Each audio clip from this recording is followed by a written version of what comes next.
life skills and thinking out of the box will actually make them independent. So making them accountable, teaching them life skills is very important. It should be a very important subject in the curriculum. Montessori and multiple intelligence. We require both to have a family. So we require both in the early stages to have a proper growth of a child. Criticism could be given constructively, positively, it would make a difference. The aspect of preschool is very, very important. You cannot neglect the development, the cognition development that is happening at the age of 2 to 5. The formative years help the child and distinguish various abilities, the cognition, the aesthetic.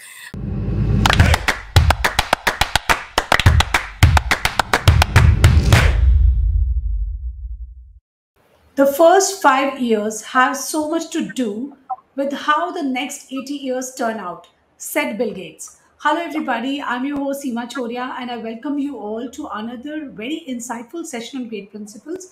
Joining me in a conversation is Mrs. Christine Dcosta. She's founder and principal of Morning Star Pre-Primary School, Mumbai. She's a very passionate educator because she is herself a founder of pre-primary schools. And to deal with these young minds, the most important trait that you require is patience. So let us hear it more from us. Please welcome Miss Christine with us. Welcome to Great Principles, ma'am. Hi, Seema. Good evening. It's nice to connect with you and know a lot about, be associated and be a part of great principles. And we are equally honored to have you here with us, ma'am. So let us start by knowing about you. Take us back to your once upon a time, how it was when you were a student, how things have changed, and what was the story behind coming up with the preschool. And you are the founder of this school. So, what motivated you to do this? So, let us hear it out from you. So, once upon a time, when you start, I like to be a little brief.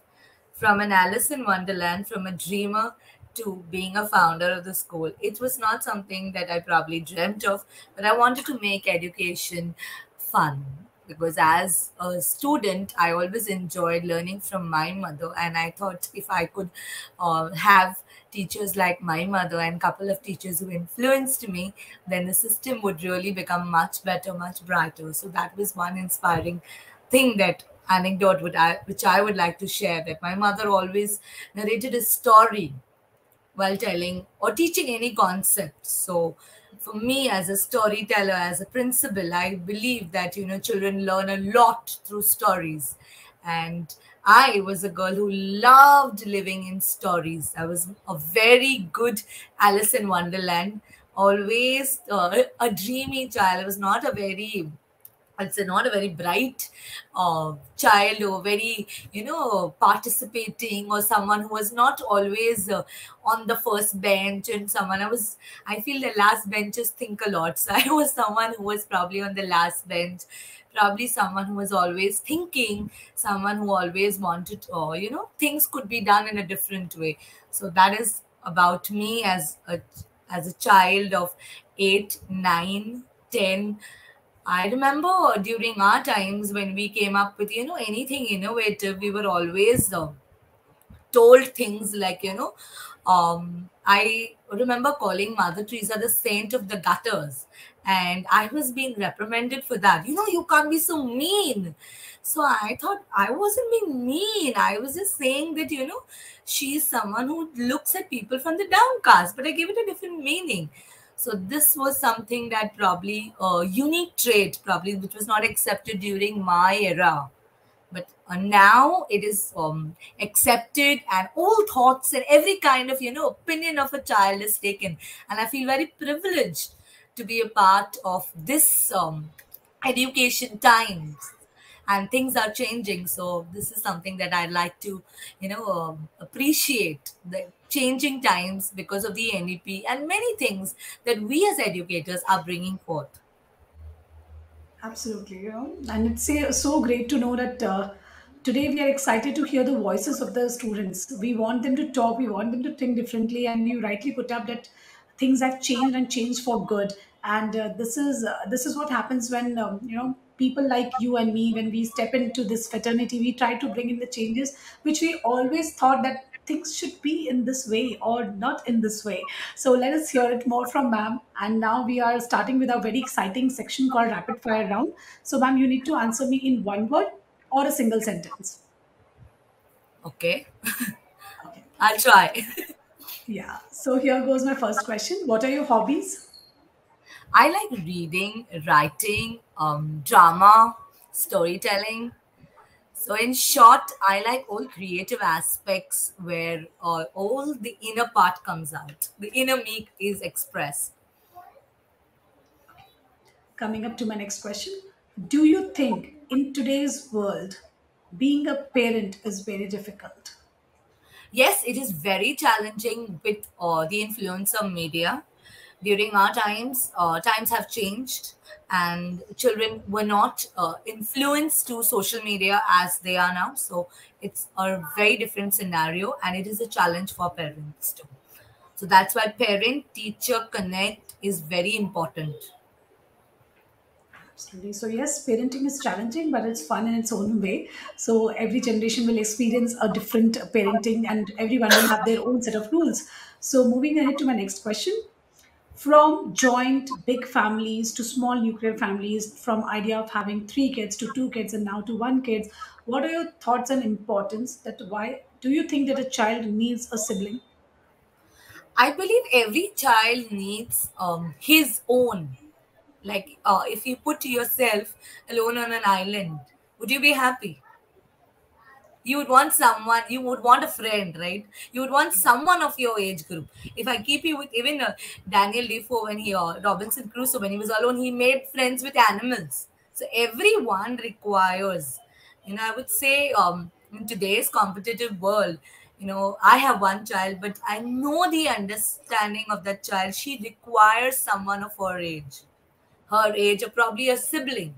So there is a need, a desire from them to have another brother or a sister, someone that they can share, they can come to for advice, anything in life. So, at least one brother or one sister, probably someone in the cousin or something, but your own is always your own flesh and blood.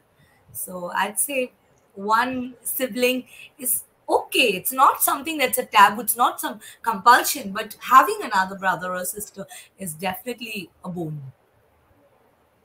Absolutely. I cannot agree less to it because I come from a family where I have four more sisters with me. So it's always such a joy to have your siblings around you and share everything which you can't share with mama. So moving ahead to my Yeah. next question. How do you make children independent? What as a parent can we practice to make our children more independent? As a parent, as a principal, as a teacher, I think when we teach our children skills, and when our children are learning, a lot of things they learn through Google, a lot of things they learn through YouTube. Life skills and thinking out of the box will actually make them independent. A simple thing like folding their own clothes, huh? Wearing their own things, keeping their things back, all these simple things will give them responsibility. They will start being accountable. So at early stage, if you make them accountable for their own things, they will realize, and then these little children will grow up to take up responsibilities, to be leaders, to be entrepreneurs. So making them accountable, teaching them life skills is very important. It should be a very important subject in the curriculum, which is a part of the curriculum. Many schools, progressive schools, are following it. They are having a day where the children are having cooking. They're having days where children are having, they're getting a t-shirt and they're folding it. They're learning all these things, and they're learning a lot of concepts too. So it's a wonderful aspect. Absolutely. So moving ahead to my next question. Multiple intelligence or Montessori method of teaching, which do you think is more effective? Very challenging. I think both. Multiple intelligence is very important because you need to, you can't ask the duck to fly, right? The duck has to go in his arena. And Montessori methods too are a great boon. But I guess both, if they use it, you can't say like one system is good and the other is, not good. We need to integrate and use it to the best. like a mother and father, Montessori, and multiple intelligence. We require both to have a family. So we require both in the early stages to have a proper growth of a child. Wow, brilliantly answered this one. So, moving ahead to my next question. What should a parent look for while selecting a preschool for their ward? Very important thing. Parents look out for all the luxury, all the setup and all those things, Yeah, which is not the requirement. They should look out for the curriculum.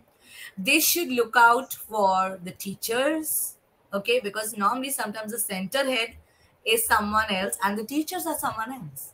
So look out at all this. Read reviews, feedbacks of other parents.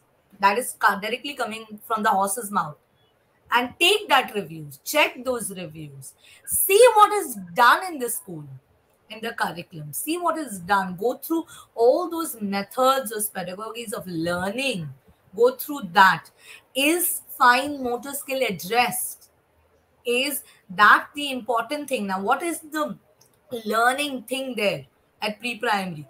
Is fine motor skill, is values taught? Is my child going to learn to be more independent? So all the parents should have a question answers. You should have all these things listed down before selecting a preschool. And it's not the setup. It's really not the setup, because all this comfort later on is not going to take them to high up the ladder. They have to learn to adjust to a normal setup too. A normal setup can also offer lots of varieties and amazing pedagogies. So it's not necessary that you look up at the setup and just get influenced.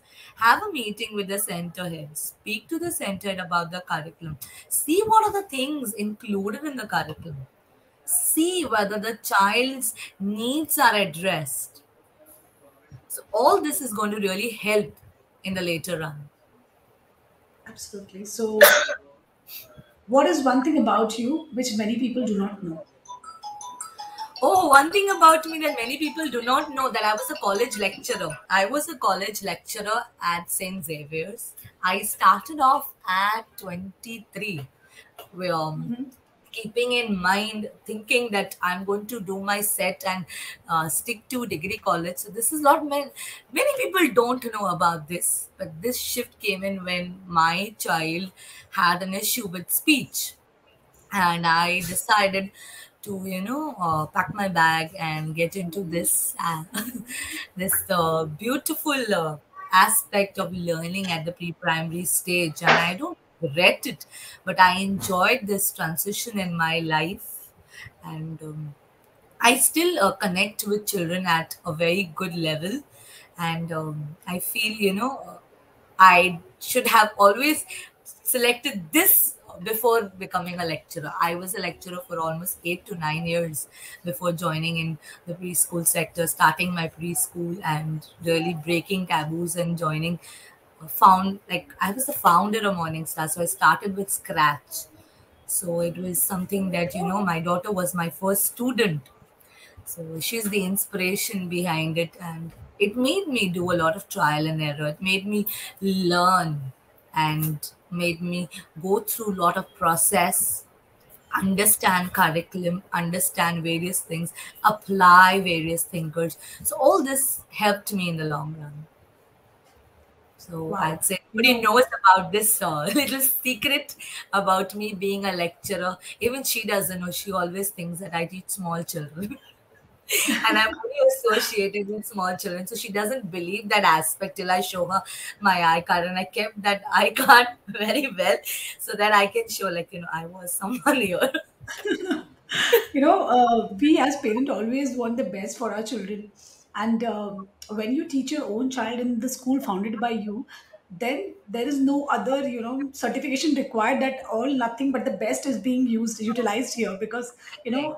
as parents, what you want, you always look for whatever in my capacity I can give, I'll give, so that my child can get best education. So I was really thrilled to hear this founder's story behind the Morning Star, and I wish all the success to the Morning Star ahead. So, moving ahead to my last question in this segment, what do you do to keep yourself entertained? Oh, I do a lot of things to keep myself entertained. I dance. I'm not a great dancer, but I dance, and I listen to a lot of. I cycle to keep Hmm. myself entertained. I love drama, so I can't do drama, but I do a lot of story in action, and I do a lot of videos. I do a lot of all these things. I like to connect with people, parents, and I do a lot of freebies on my social media. I do a lot of freebies, and I connect with people through. I love connecting with people, so that's something that we do. And being a part of society, I feel if Morning Star has reached a certain pinnacle, we have two centers. We were not affected during. I said we had a little bit of setback, but not that much compared to other schools. So I'd say that very important thing that we have to give back to society. So we do our role in society, and I do reach out to many students. I do go to visit children at their places. Though I'm all my 60 kids. I since I love drama, so I can't do drama a lot now. So I put in songs for them, short songs, jingles, and for any market day or any concept, I personally send them voice notes. So that is something that helps me to be creative. So I write them and I send those jingles. I can sing one for you, uh, a very funny one, but I'm sure you Yeah, will enjoy it. sure. I'm a dentist. Show me your teeth. Hello, everyone. My name is Anvi. We should brush our teeth, floss every day to keep good teeth. So this simple jingles we make up with Yeah. different tunes, and there's another jingle that I have, which I have made up of with the tune of "She'll Be Coming Down the Mountain." So Mhm. it's about a reporter. So this was something very intriguing, and parents didn't assume that I'll send them the voice notes. I did the voice notes with bad voice too. Though last week I was in a bad state, but managed to do that. So that's the passion which we go forward with, and that's not only done with me. I'd say all my teachers stood by me, and they too made jingles and songs, and they were Wow. wonderful ones, and the children picked them up really well, and they posed also, and they were like so good. So these were things that we really enjoy, and I think there's a lot of learning happening when you role play, when you do drama, when you do storytelling. There's lots of things happening. I am a Okay, certified storyteller. you Yeah. remember also very well, when something is taught in the fun manner of, with jingles and stories, and you get more interested, and that fact actually is engraved in your mind for a much more longer duration in your long-term memory. So this is the beauty of stories. And Yeah. children love to hear stories, and especially the bedtime stories. They just don't sleep. They just want to continue one after another and another. So great. It was They wonderful to get know you in this twisted a segment. bit. If the stories Sure. are twisted, if songs are twisted, they really get very intrigued with that. There's Yeah. this, you've heard this Skip to My Lou, Skip to My Lou? Have you heard this song? No, no, Yeah, no, I so haven't. he Yeah. made it like stitch, stitch, stitch to my loo, stitch, stitch, stitch to my loo, stitch to my loo, my friend. I can stitch. How about you? I can stitch. How about you? So, hello everyone. I am a tailor. Look at me. I stitched all these beautiful clothes, dress, salwar. So all these concepts of clothing and so much of vocabulary is learned through all these Yeah. little intrigue learning styles that we adopt, Absolutely. and that's our USP, I would say. So moving ahead to the last question in this segment, which is also called the expert talk question. Before we discuss more on early childhood education, let me ask you a few things. I can't recall going to any preschool. This was not there, and these days it is also said that it is all marketing strategy. People just want to earn money. rather that's not true. So let me hear from the expert like you that what initiated the need for preschools? How did all this come into existence? Why do we need preschools? What is the importance of early childhood education? It was not seen earlier, still when even in today, there are many families in our country where when you say that a 1.5-year-old is going to school, they laugh at you. Why? What is the need? Let the child be at home. Let him be of certain age and then start schooling. 2 years, 2 years, 2 years. Yeah, It's 2 years, and we have school in Pune, which enroll from 1.5 also. So I really don't know how it is all. So let me hear it from you: the importance, the need, the necessity of preschools, why parents should opt for it. See, there is an the aspect of preschool is very, very important. You cannot neglect the development, the cognition development that is happening at the age of 2 to 5. It is more, and it is on a widespread compared to a child of 2 can learn different languages compared to a child of 18. So why limit learning for him? That's the major question. When his brain is receptive, his brain is, he or she is so receptive to so much of learning and can adapt to a lot of concepts. So this is an added boon. The formative years are very important. The formative years help the child and distinguish various abilities, the cognition, the aesthetic. There's so much of learning happening in the formative years. It's just not learning ABC and numbers and everything. There's so much of concepts. There's so much of values ingrained in the child. You can make a child at 5 or you can break a child. The first 5 years are the most important years of a child. That's why they say teach him or her many languages so that he or she can be equipped. Because the brain development at the early stages is amazing. So even research has proved that. So preschool is an important, is very, very important to actually help the child to adjust to a school, to adjust to a primary school, a secondary school. This is a settling phase because home has been his first, environment, a very closed environment he has lived with only few people around. So this is the place where he gets to socialize. He meets new people. He meets the teacher. He meets his friends, and he learns man as a social animal needs to socialize. So this is the first lesson of socializing. So that is there, socializing. Then I said brain development as research, that's also backed up. And finally, this there's so much that a child tends to retain while going home. Not only going home, but throughout his life. The experience he carries on of his preschool, the way he was nurtured, the way he was, the way he was taught concepts. If today you ask children like what you were, how you were taught, some of them from our preschools, they narrate the concepts, how they were taught. A simple game of musical chairs played. We were taught whoever gets the chair, push others, but get the chair. But now things have changed. Mindful learning, mindful school. Everybody has to sit, otherwise, the whole group gets out. All these concepts of sharing, collaboration, team spirit, all that is taught in the early childhood care. And that is very important. Being mindful about others, being empathetic about others. So all the child, everyone will try to accommodate so that they don't get out. So that's a very beautiful way. So games have been twisted, stories have been twisted. So much of learning happening there. So much of questioning, so much of intrigue. There's like so much of things happening in preschool learning. So it's very important, I would say.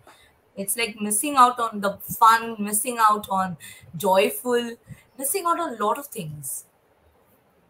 If you miss a Absolutely. preschool, you're missing out on a lot of things. Certainly, I do agree with you, because especially when these toddlers were inside their homes during this COVID period, we saw that they were irritable. They were not getting time to socialize, to express themselves, to just move out and just share and just experience the different world, so even the separation anxiety is lowered, and they, as you said, the readiness for the secondary school is much more in these kids, those who have attended preschool. So as now there is another thing which I would like to know from you.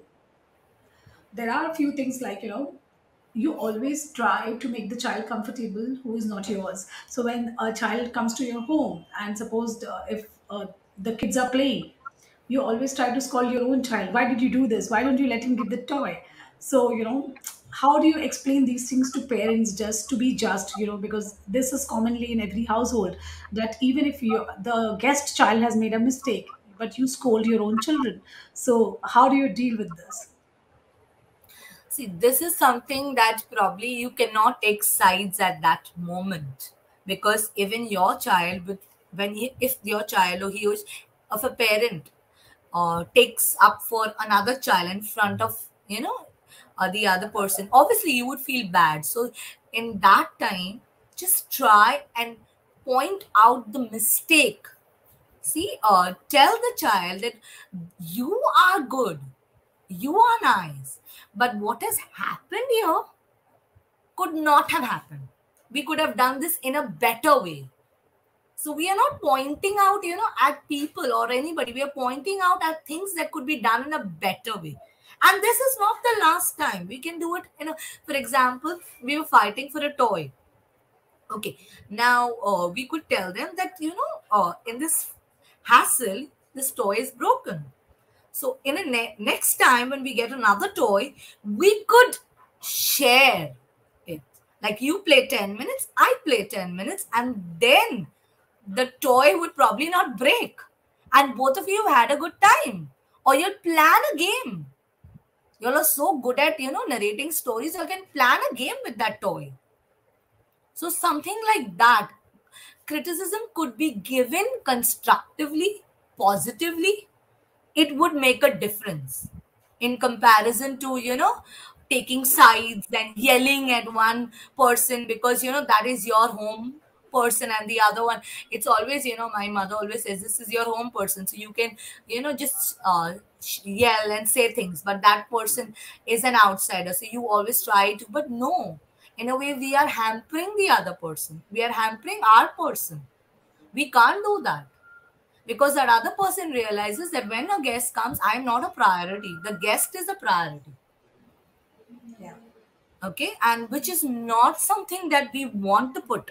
And at tender minds, they cannot be receptive to, like, the when a guest comes or somebody else comes, they are a priority.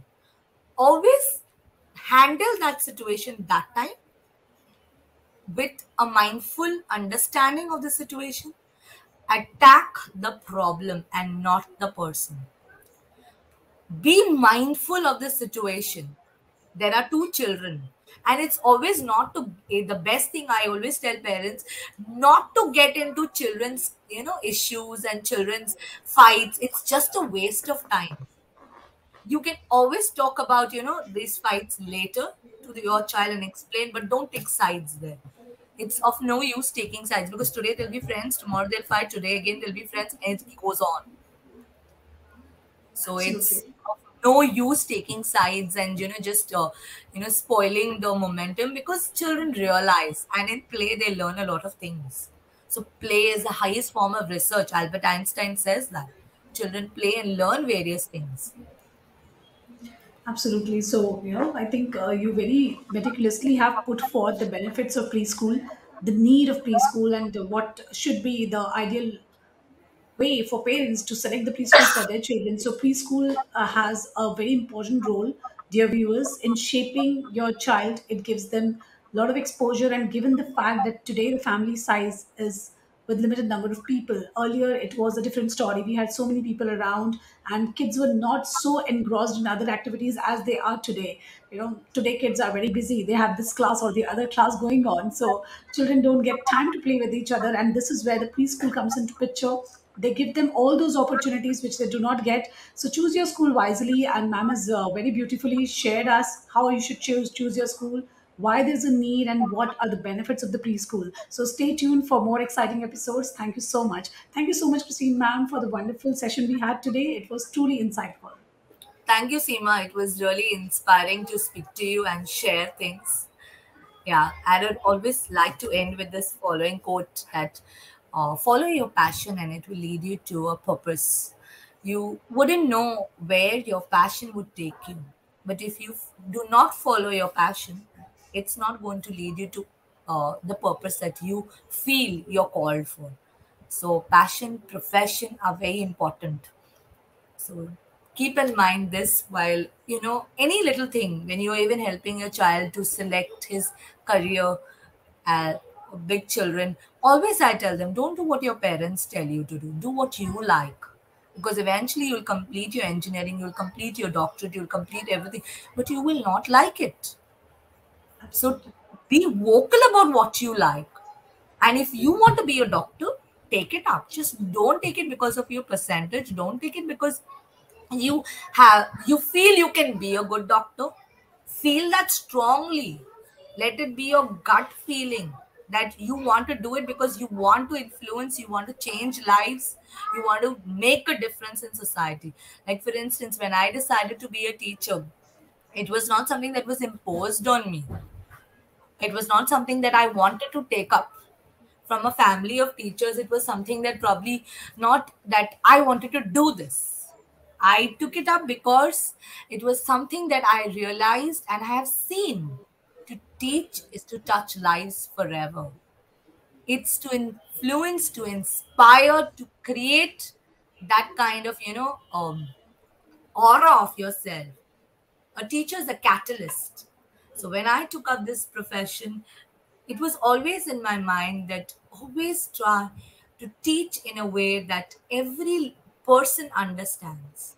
Be simple, start with the simple concepts and integrate it with the complex ones.